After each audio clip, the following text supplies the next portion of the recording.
हाँ, good morning students. तो देखो 31 का बी पार्ट है, यहाँ तक है ना क्वेश्चन हो गए थे, ए पार्ट तक हो गए थे। 31 का ए पार्ट हम लोगों ने डिस्कस कर लिया था और है ना रूम की ऐड आ गई थी 6। अरे आ गई थी ना। ये वाला क्वेश्चन नोट करो जल्दी, डायग्राम बनाओ इसका। क्या दिया हुआ, एक एम्प्टी कॉर्न है, उसका रेडियस कितना दिया है 3 सेंटीमीटर, हाइट 12 सेंटीमीटर, आइसक्रीम भरा हुआ है।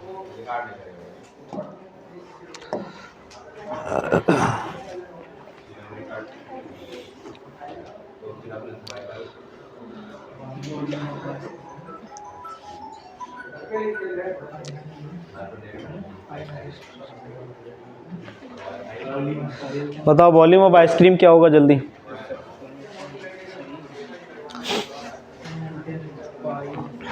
ये हमें कितना दिया है 3। वॉल्यूम ऑफ आइसक्रीम का मतलब इस कॉन का वॉल्यूम होगा और ये हेमीस्फीयर का वॉल्यूम हो जाएगा। अरे यही तो होगा ना, नहीं होगा।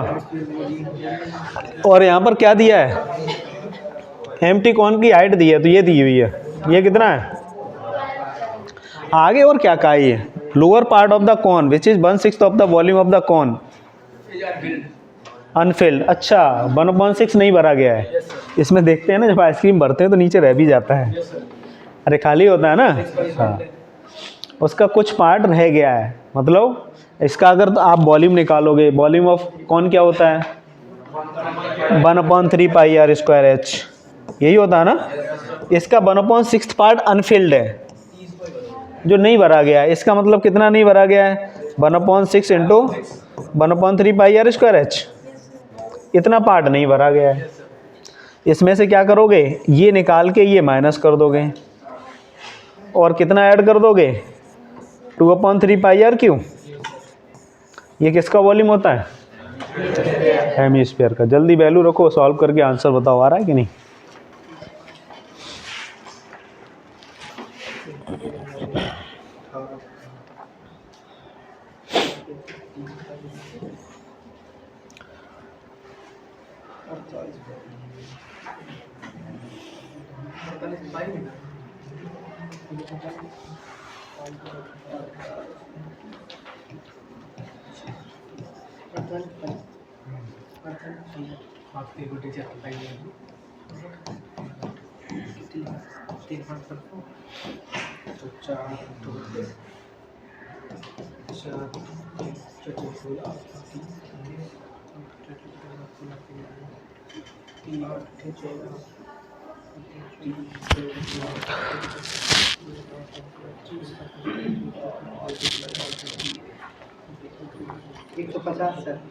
सबका आ रहा है।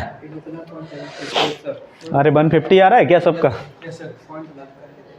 नहीं आ रहा, पॉइंट में आ रहा है 150.72। बिल्कुल एग्जैक्ट आंसर आया है। अरे सबका आंसर आया कि नहीं है, गुड। हाँ मतलब कुछ स्पीड बढ़ी है इसका मतलब। अरे कितने लोगों का आंसर आ गया ये 150.72। ये पाई की वैल्यू को सबसे लास्ट में रखा करो। हाँ देखो इसमें भी है, सबसे लास्ट में रखा है कि नहीं रखा है, पूरा कैलकुलेशन कर लिया करो तब पाई की वैल्यू को है ना रखा करो।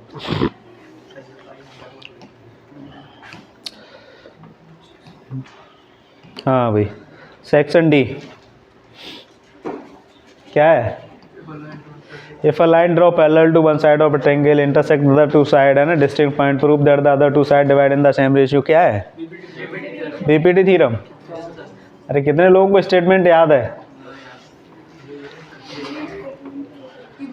सब याद कर लो, बीपीटी थ्योरम है ना, स्टेप याद होने चाहिए। है क्या करना है, इंग्लिश में नहीं याद हो रहा है हिंदी में कर लो। एक ट्रायंगल में किसी एक समान है ना भुजा के समांतर लाइन है ना अगर खींची जाती है तो वो दूसरी जो दो साइडें होती है उन्हें समान रेशियो में विभाजित करती है।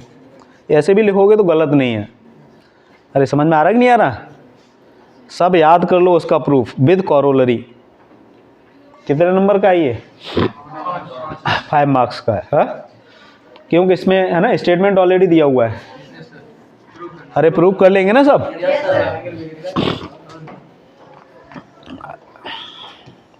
हाँ, डायग्राम बनाओ जल्दी।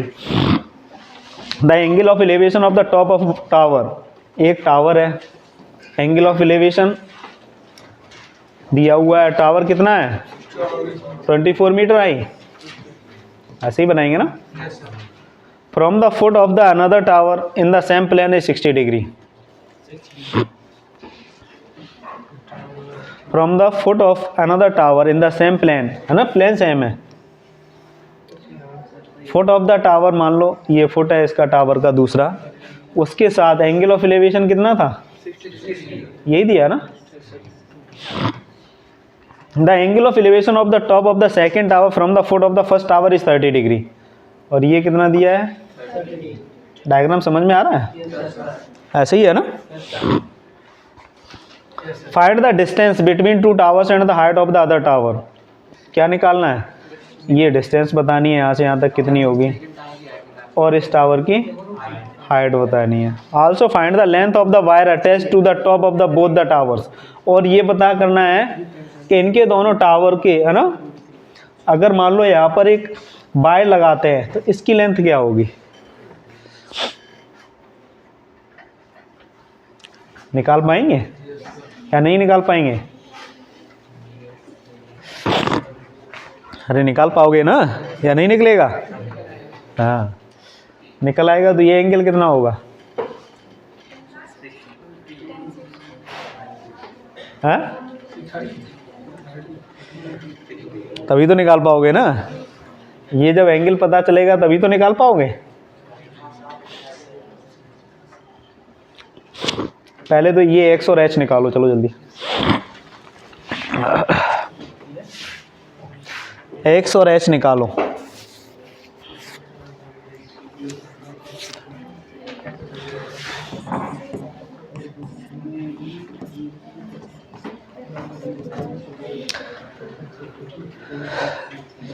टेन 60 लगाओगे तो एक्स आ जाएगा। टेन 60 का वैल्यू कितना होता है, √3। √3 होता ना। टेन 60 की वैल्यू √3 होती है, तो एक्स की वैल्यू क्या आ गई भाई, 24/√3 मीन्स 8√3 लिख सकते हैं क्या? अरे डिनोमिनेटर में √3 था ना, उसको रेशनलाइज कर दो। सही नहीं लिखा है क्या, 8√3। अब ये एच निकालो, क्या लगाओगे, 1030, जल्दी लगाओ।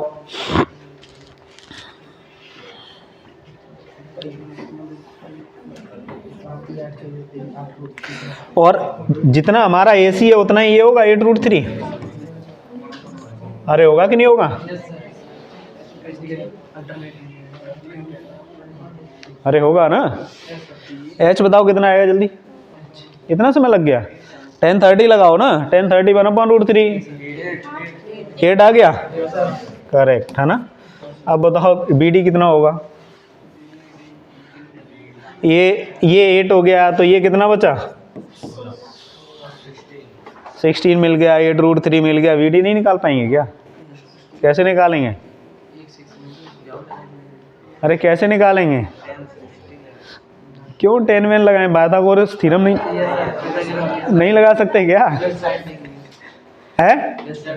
तो फिर लगाओ जल्दी, आंसर निकालो।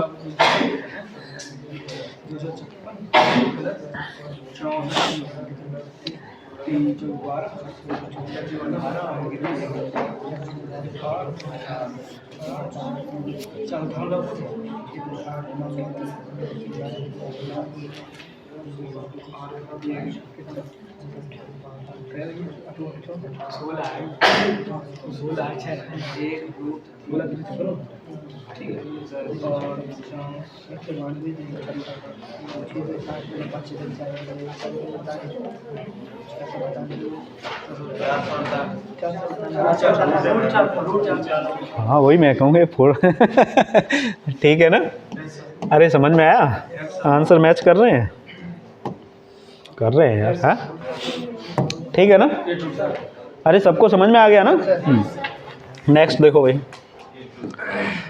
एक स्फेरिकल बॉल्यून है, अच्छा क्वेश्चन है, इंपॉर्टेंट क्वेश्चन है। Radius R subtend an angle of 60 degree at the eye of the observer. है चलो डायग्राम न बना के इसी को मैं ऊपर कर लेता हूँ थोड़ा भी। देखो क्या दिया हुआ है, बैलून कैसा होता है, स्पेरिकल।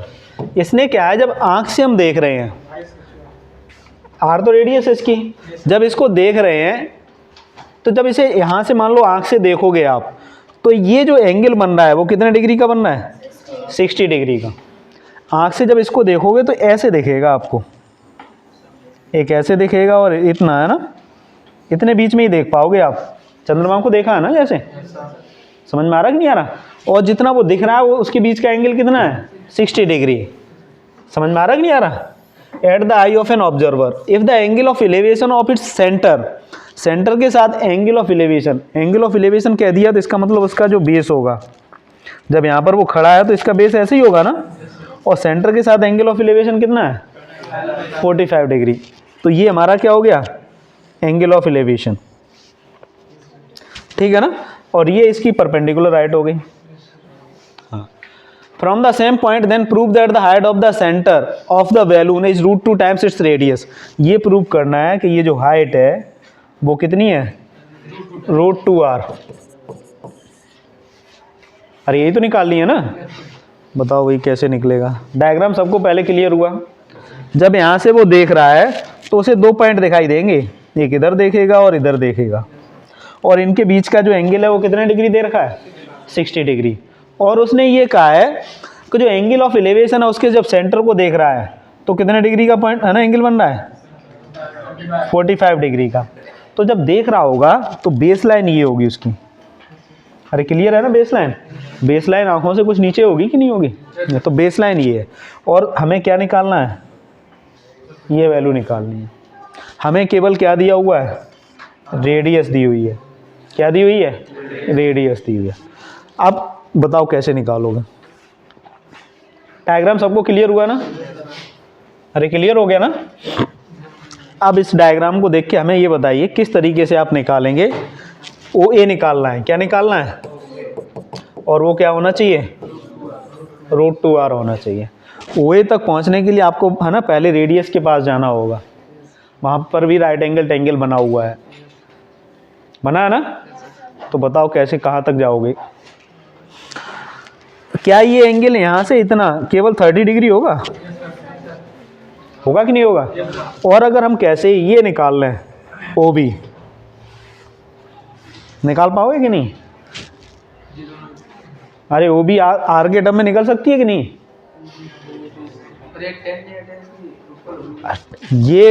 ये देखो, ये वाली टेंजेंट और ये तो टेंजेंट इक्वल होगी, बी क्यू और बी पी, लेकिन ये एक राइट एंगल टेंगल बन गया। और क्या एंगल, ये 30 डिग्री होगी, ये एंगल 30 डिग्री होगा। सभी क्लियर है ना? क्यों, हम लोगों ने कॉन्ग्रुएंसी पढ़ाई थी और जब प्रूव किया था तो ये एंगल भी इक्वल होंगे। 30 होगा तो लगाओ फिर आगे, यहाँ से जैसे ही 30 लगाओगे ये साइड मिलेगी या ये मिलेगी। अरे करना शुरू करो ना, जो हमें केवल दिया ही है आर, इससे आगे की तरफ बढ़ो बस। हाँ कुछ लगाओ। इस ट्रायंगल को देखो, ओपीबी ट्रायंगल को, वहां से आगे की तरफ बढ़िए, क्या कर सकते हो।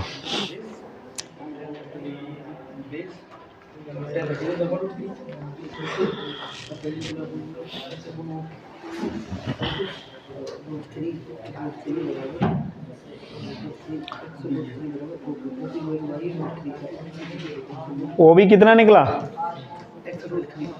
हाँ ओ भी निकालो, और ओ भी में ऐसी साइड लगाओ जिसमें ये आर आए। जरूरी नहीं टेन ही लगाना है, साइन भी लगा सकते हो, कॉस भी लगाओ। क्या लगाओगे, साइन। क्या लगाओ, साइन 30।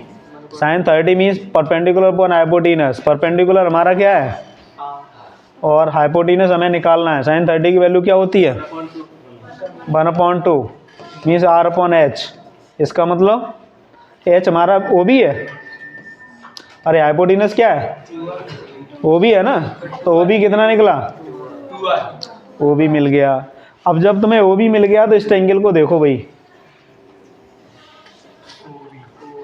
ओ भी मिल गया और फिर तुम्हें ये निकालना है, इसका मतलब परपेंडिकुलर निकालना है। क्या निकालना है, परपेंडिकुलर निकालना। और तुम्हें हाइपोटेनस दिया हुआ है, ये 2r मिल गया, फिर क्या लगा दो, sine 45, sine 45 means perpendicular upon hypotenuse, perpendicular means O A upon O B, it means O A तो हमें निकालना है, ओ बी हमें कितना दे रखा है, और साइन 45 की वैल्यू क्या होती है 1/√2, तो ओ ए अपॉन 2r है, तो ओ ए इक्वल टू कितना आ गया 2r/√2, इसका मतलब कितना हो गया √2r। अरे नहीं हो गया क्या? तो सबसे पहले है ना फर्स्ट अप्रोच क्या होनी चाहिए, जो चीज़ हमें गिवन है वहां से हम आगे कहाँ तक जा सकते हैं। अरे क्लियर है ना?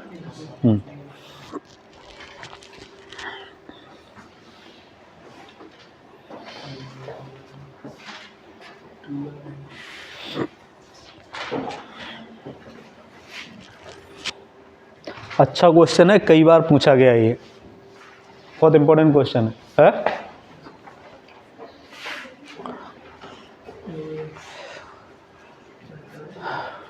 आगे बढ़े, नोट कर लिया ना?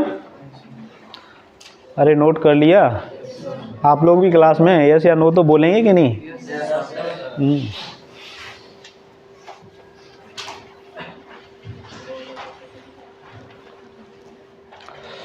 हाँ, अ chord of circle of radius 14 centimeter, question number 34।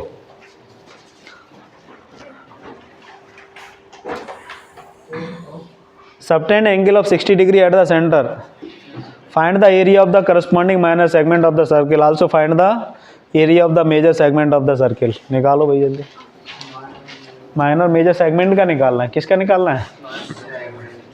Cord की लेंथ दी हुई है, कितना दिया है 14, ये 14 हो गई, रेडियस नहीं दी है ना, लेकिन सबसे बड़ी बात है कि ये एंगल 60 डिग्री दे रखा है, जब ये 60 है तो ये भी 60 हो जाए, ये रेडियस भी फिर 14 ही हो जाएगी इसकी। अब मैं है ना इस सेगमेंट का एरिया निकालना ना, ये माइनस सेगमेंट होगा, तो क्या करोगे 60/360 पाई आर स्क्वायर, अरे ऐसे ही तो करोगे ना, माइनस एरिया ऑफ, और कैसा एंगल है √3/4a², अरे सही है कि नहीं है? तो ये जो करने के बाद क्या आ जाएगा आपके पास, माइनस सेगमेंट का एरिया किसका आ जाएगा, फिर क्या करोगे एरिया ऑफ सर्किल में से माइनस कर दो,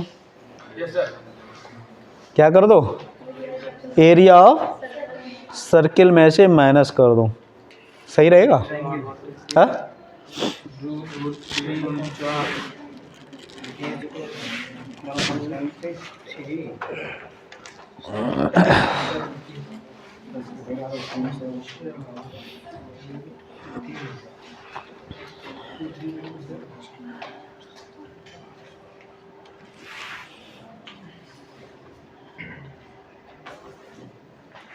ये तो आठ आते हैं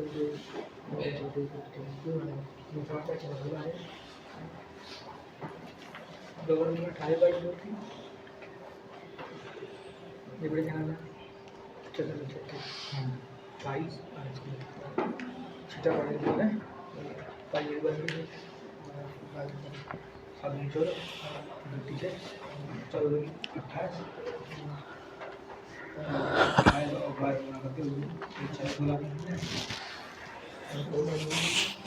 कितना आंसर आ गया?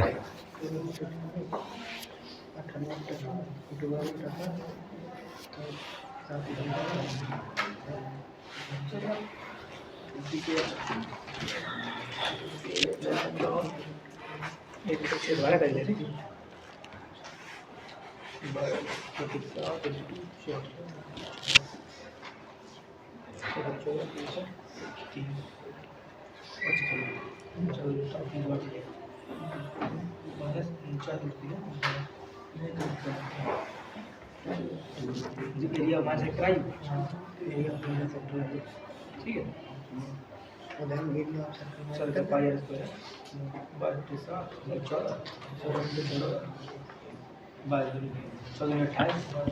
तो आया 300 16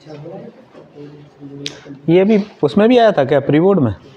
ओह, हाफ ईयरली में ऐसा ही था, लेकिन ऐसा ही था। हाँ,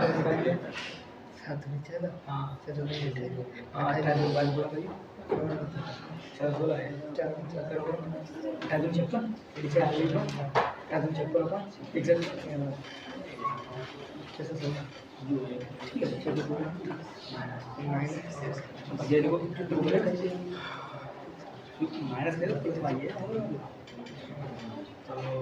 प्रोग्रेशन करो 36 उठा 3 कंप्लीट 1540।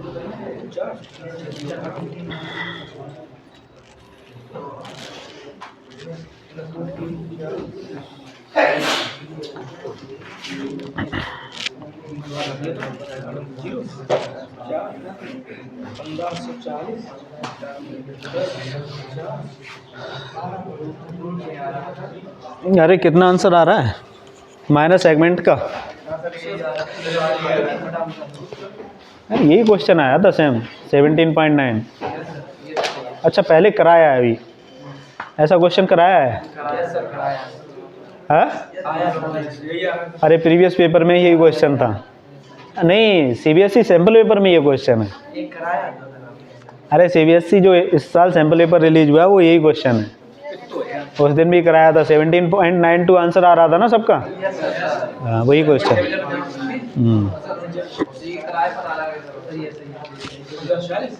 ठीक है ना? चलो question number 35। The ratio of the 11 term and to 17 term of an AP is 3:4। क्या दे रखा है? T11 और T17 का रेशियो कितना है? Find the ratio of T fifth term to 21 term. क्या निकालना है? T5 और T21 का रेशियो निकालना है। हाँ, नहीं, find the ratio of the sum of the first 5 terms that of the first 21 terms. क्या? Find the ratio of the fifth term to the 21 term. ये हमें दिया हुआ है, यही दिया है ना, और ये निकालना है।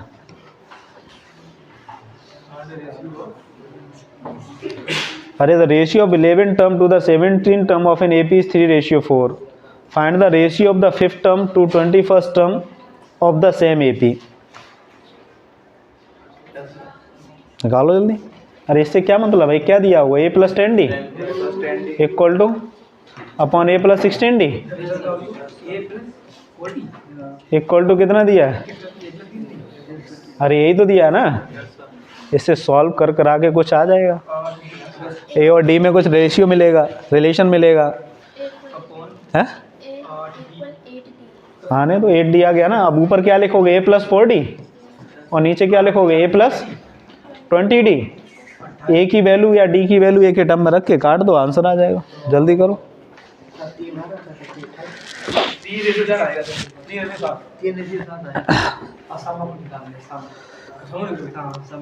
आ गया रेशियो? अरे यहाँ से a और d में रिलेशन क्या आया? a इक्वल टू क्या आया था? 8d। बस यहाँ पर वैल्यू रख दो एक ही जगह और सॉल्व कर दो, कट जाए। ठीक है ना? ऐसे ही सम का निकालना है, फिफ्थ टर्म का निकालना है ना। 5 टर्म का सम कितना हो जाएगा? 5/2 2a plus 5 - 1 4d upon 21/2 2a plus 20d। यहाँ पर भी d रख के वैल्यू सॉल्व कर दो। a या d का रिजोल्यूशन निकला है, सिंप्लीफाई कर दो। नहीं समझ में आया?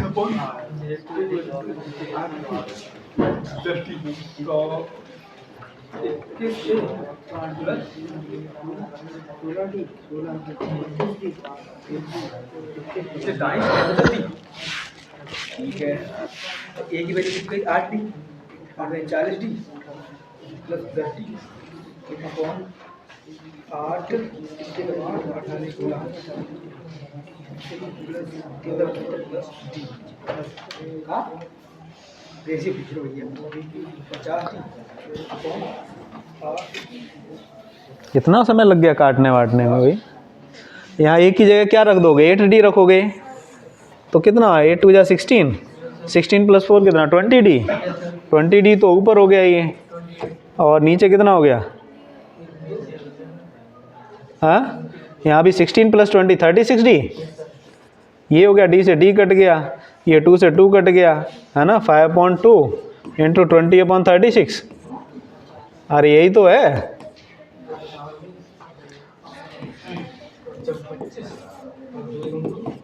हाँ नहीं आ रहा है क्या? सर 25 तो आ रहा है 18। क्यों भाई नहीं आ रहा, गलत आ रहा है क्या? 189 आ रहा है। सही है, करेक्ट है ना, समझ में आया कि नहीं आया? अरे क्लियर हुआ कि नहीं, कैसे करना है? ए और ई का रिलेशन पहले निकाल लेना है, उसके बाद उसकी वैल्यू सब्स्टिट्यूट करनी है और सॉल्व कर देना। नेक्स्ट क्वेश्चन देखिए भाई, 35 का बी, ये भी एपी है, है?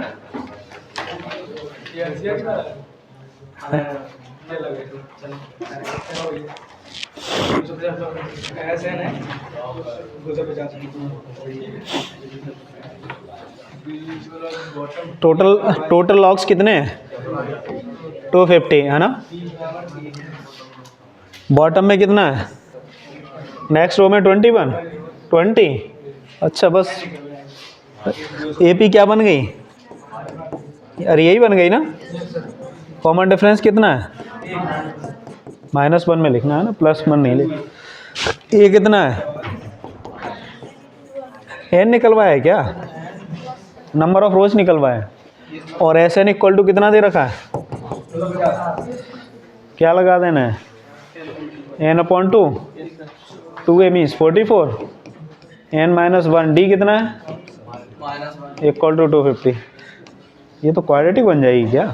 यस सर, निकालो फिर, है ना। क्वाड्रेटिक बने तो वैल्यू को जरूर चेक कर लेना है।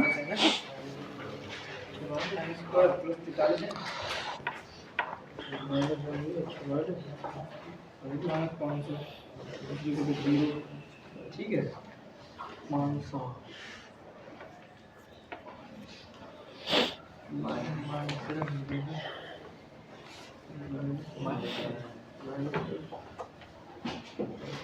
तो 45 है सही।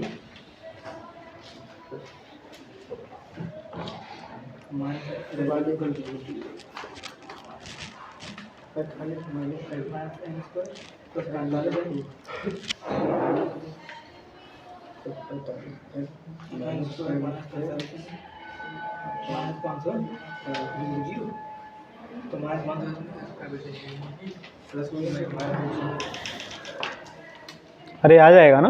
क्वाड्रेटिक क्या बनी थी? n² - 45n n² - 45n 500।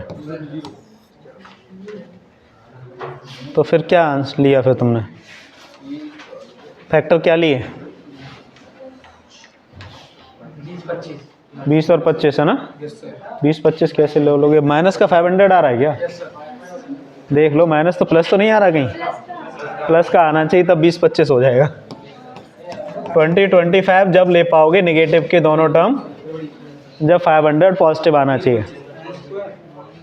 अरे नेगेटिव का मल्टीप्लाई पॉजिटिव होगा ना, और नेगेटिव ऐड करेंगे -45 आ जाएगा। है? तो आंसर क्या है? सॉल्व करो आगे। n की वैल्यू क्या आ गई? तो सर n की वैल्यू आएगी पॉजिटिव ले लो। हाँ 25 आ जाएगी। ठीक है ना।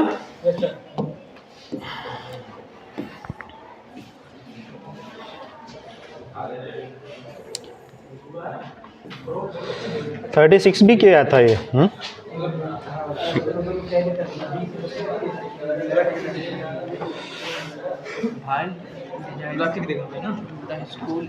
इतना ही करा? मैडम आई आज?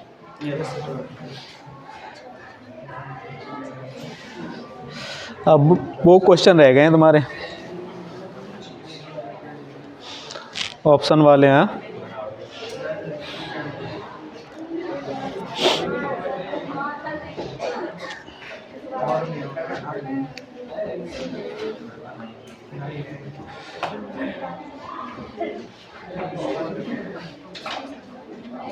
क्वाड्रेटिक इक्वेशन का है।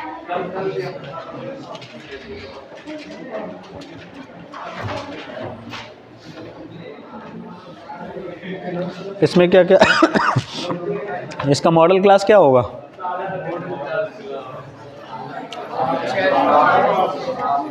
तो ये भी है ना, मॉडल क्लास तो यही होगा ना।